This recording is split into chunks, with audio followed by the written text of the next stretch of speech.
التي ضربتموه، وأنتم من هذا المنبر تحدثتم وقلتم بأنكم حزب الله هو من أطلق هذه الصواريخ. ميناء مبارك ما زال قائما حتى الآن، هل ستعيدون الكرة على الكويت مرة أخرى؟ الكويت موضوعها موضوع اعتداء على تربة العراق، وميناء مبارك حسب تصريحات كل الوزراء في الحكومة العراقية، كل الوزراء صرحوا بأن ميناء مبارك اعتداء صارخ على الاقتصاد العراقي وعلى الأرض العراقية.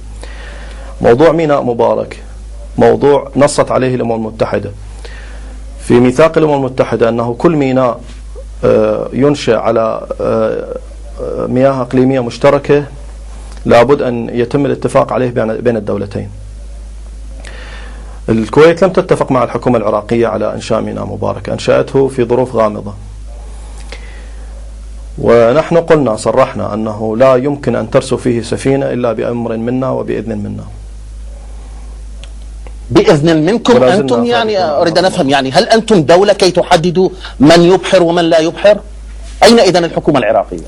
إذا الحكومة العراقية يجب أن تتخذ موقف ضد ميناء مبارك، وإذا لم ولكن لستم أنتم من يرسم سياسة الحكومة العراقية. هناك خارجية، هناك أناس، هناك دولة، هناك وزراء، مجلس وزراء، هناك رئاسات ثلاثة هي التي ترسم سياسة الدولة وليس حزب الله.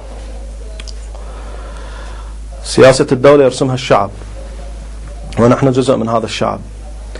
عندنا أكثر من 98 قطعة أرض، عشرات آلاف الدونمات صادرتها الكويت، والشعب العراقي في البصرة مستاء جدا من هذا السلوك الكويتي. آبار نفط نصبت على أرض عراقية، ونحن بل أبلغنا الدولة استياءنا، وأبلغنا الدولة أننا مستعدون لاتخاذ إجراءات إذا ما أقدمت الكويت على